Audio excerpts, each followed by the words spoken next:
Our next guest has quickly become one of the writers I look forward to hearing from in my media feed and online. Sarah Jones is social media editor for the New Republic. I first found her on Twitter and then started reading her work in the New Republic. And I'll get into why I like what she has to say in general, but and then one of her pieces in particular. But first, Sarah Jones, welcome to the program. Thanks for having me. So, and your Twitter handle, by the way, is one Sarah Jones, ONE, one Sarah, meaning I assume that there are many Sarah Joneses, and you are just one of them, right? Yeah, that's true. There are a lot of us. Yeah. Okay. Well, so the reason why, the article I wanted to talk about, the piece that I wanted to talk about was one you wrote recently called "The Case Against Unity" about the Democratic Party. But before we get to that, I really feel that there's been a little bit of a shift, even in the last few weeks, and I wanted to get your thoughts about this. And maybe it's just me and I've been hanging with the wrong crowd, but it seemed that, people's feelings were extremely wounded, understandably, after the 2016 election, and the Democrats feel like they had a bruising primary. I don't think they did. I think it was genteel by most primary standards, but a lot of people felt that way. And so I sort of got the sense that a lot of people were tiptoeing around the sensibilities of the dominant wing of the Clinton wing, if you will, of the Democratic Party. And then all of a sudden it was like something shifted in the zeitgeist, and people were saying, no, that group of people blew it, and we're not going to pretend otherwise. We're going to say it. And did you sense anything like that, or is it just that my perception shifted all of a sudden? I have noticed, like, over the last 24 hours even, that people are being a lot more critical of the Democratic Party leadership and sort of the moderate wing of the Democratic Party than they had been, which is interesting to me because it had been, and this is something of a generalization, but it kind of felt like criticizing the Clinton campaign or criticizing her allies in the Democratic Party, for a lot of commentators anyway, it sort of was like treated like borderline heresy. But now everyone's criticizing Democrats, and that's been pretty interesting to see. Yeah, and I think borderline heresy is a great description. It really feels to me like there was some sort of policing going on, and a lot of blaming the left, a lot of Jill Stein supporters, or I didn't encourage people to vote for Jill Stein, especially in swing states, but the notion that, I remember I got flamed right and left because I tweeted out, why are so many people concentrating on the 1% of voters that voted for Jill Stein and not the 49% who didn't vote at all? And that was considered heresy. So I'm glad to see that people are speaking more freely now. And speaking of which, Sarah Jones, you have this piece in the New Republic, "The Case Against Unity," because what we're seeing now too, and this feels to me also like a form of policing. People are saying, well, we need to pull together in the common threat of Trumpism. But you don't agree. I mean, I do agree that we need a strong national front. So I agree as far as that goes. However, I want a national front that's actually going to work and not just oppose Trump, but oppose the ideology that put him into office. And it's clear that the Democratic Party wasn't capable of doing that this time around, even when you factor in mitigating circumstances. So if we want a national front that's actually going to defend vulnerable people who really need to be defended, then we need to seriously question the tactics we've been using until now and ask ourselves what we should be doing differently in the future. Yeah, I think that should be uncontroversial. And I also think if we want to draw clear lines of demarcation, just take healthcare as one example. If they want to say healthcare isn't a right, a human right that should be available to all, it seems to me the best way to pose that is by saying healthcare is a human right that should be available and affordable to all, as opposed to the kind of Right. nuancing and splitting and, well, maybe sometimes it is and maybe sometimes it isn't, or maybe you should have to spend 20% of your income or 15 or 30, that we should just say, no, you should be able to get healthcare. That's just one example, or if privatizing, selling off government resources and to private industry and letting them charge you to use it. If you don't want, like the fact that Trump's going to do that on a massive scale, maybe the best way to oppose it is by saying government is good at some things. Right. Yeah, absolutely. And especially if we're talking about economic recovery, I think there is a real opportunity to do that. I mean, the government is actually a major job creator. Government can be a good thing. And I think the Democrats kind of largely failed to message around that.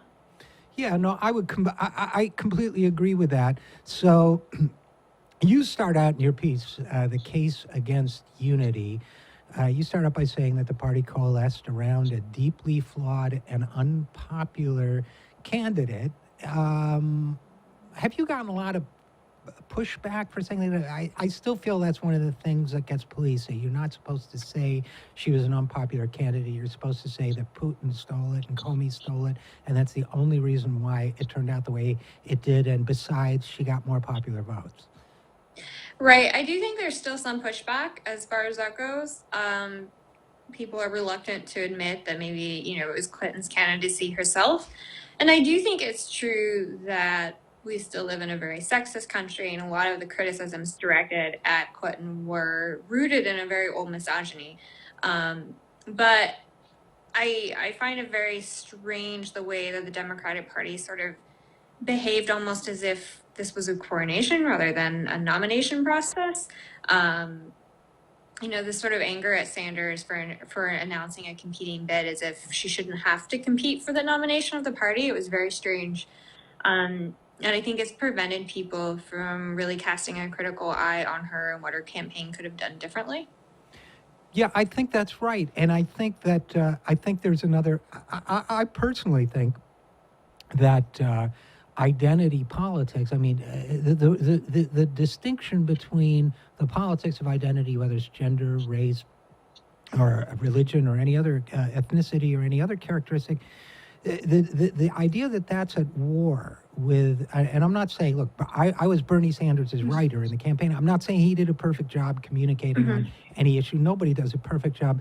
But the notion that it's either or, and that if you bring up economic issues, you're ignoring issues of identity. If you criticize a politician who's a woman or a person of color, that somehow you're not allowed to do that. It seems to me that there's an oppositional quality between identity and economic issues that would be unthinkable to Martin Luther King or Malcolm X or Cesar Chavez or the early feminists. It seems to me that's a new thing is it being exploited, you think, for ideological reasons, or what's going on? Yeah, I don't think there's any conflict between economic populism and identity politics. So it was very strange to see people kind of set up this false dichotomy and bat it around, because there isn't a conflict there, and if there is one, it's been manufactured. So I found that very odd. I mean, I think economic inequality absolutely has to be part of this conversation. I think most reasonable people now would agree, and it's certainly possible.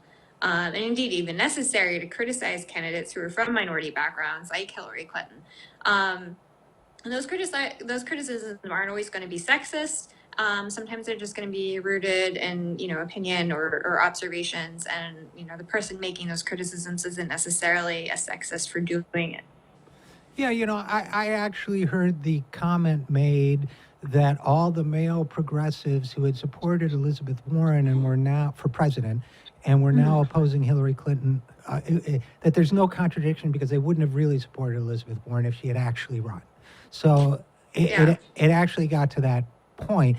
And in terms of the case against unity, there was something else I wanted to mention with you, Sarah Jones, which is, it seems to me that you're not allowed to say something that seems in certain quarters, I should say, to say something that also seems self-evident to me, which is that there are ideological differences within the Democratic Party, that a Bernie Sanders, a Keith Ellison, a Raul Grijalva, and Elizabeth Warren actually has a different view of government's role in society and in economy than, for example, Hillary Clinton or Tim Kaine. It seems to me that it should be okay to say, Hillary Clinton, for example, last year during the campaign said, I want to marry the public and private sectors. It should be okay to say, I don't want to marry the public and private sectors. That seems to me, when you talk about a case against unity, it seems to me that that's exactly what the political process is supposed to hash out. Obviously, neither side of that conversation is as extremist or as hate driven as a Donald Trump or a Paul Ryan. But it seems to me, why can't we have that conversation? Yeah, I'm not sure. I don't think people would necessarily dispute that these ideological differences exist in the Democratic Party. What I've been seeing lately is a sort of plea for us to put those aside. And it's not new after Trump's election. We heard the same thing during the primary and during the general election too, and I think that's a mistake. I think the Democratic Party doesn't really have a coherent political identity now. I'm not sure that it has for decades, as a matter of fact. And if we're going to get there, we need to be having this conversation. So what would we need to do, in your view, and again, we're talking to Sarah Jones, social media editor of The New Republic, what do you think we should do to be advancing that conversation right now? You use the example of Cory Booker.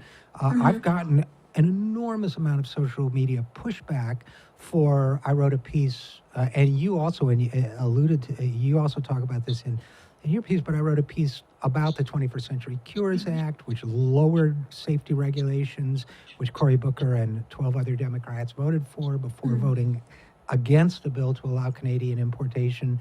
Cory Booker saying that safety concerns prevented him from doing that, even though that was a messaging amendment. What do we do to? I hate to use the word facilitate. I mean, that's like my least favorite verb. But what do we do to, quote unquote, facilitate that conversation, to create the space for that to happen and to encourage it to happen? I do think pushback is important. It's important to criticize. It's important to keep the pressure up. I'm very pleased that people have been calling the Senate Democrats who voted to confirm Trump's nominees.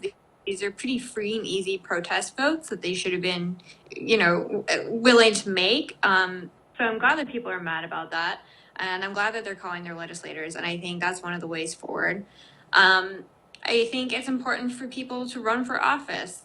These local races, school board races, county commissioner, state legislatures are extremely important. So if this is something you feel strongly about, then maybe you should consider running for office yourself.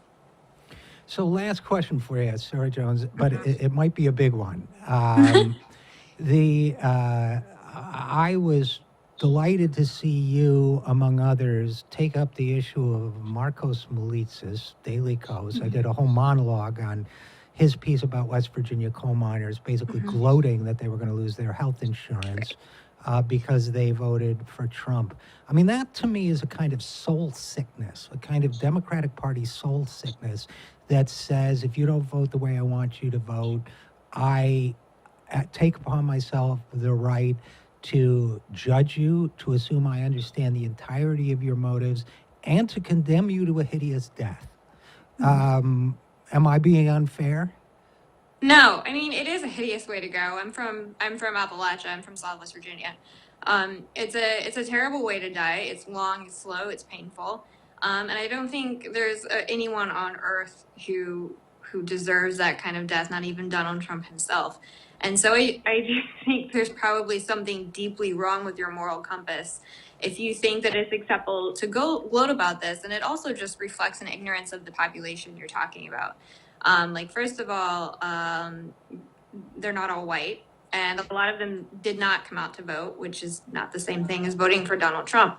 And yet you're still rushing to all these assumptions and, taking joy in the fact that these people are going to suffer. I do have sympathy, of course, for people who are going to be, singularly disadvantaged by Donald Trump. And I don't blame them at all for being angry, very, very angry. And I do worry about coming across patronizing or something like that. But, we should be able to draw a pretty clear red line that rejoicing in the suffering of other people is just morally wrong and politically wrong.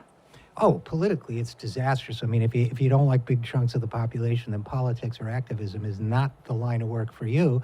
Right. But absolutely, and I think that Sarah Jones has one more case against unity quite yet, is that until we talk out and hash out a common sense of values and perspective and a kind of moral compass, we're not ready to silently fall in line yet. So thanks for all the great writing, and Sarah Jones, and thanks for coming on the program. Thanks for having me.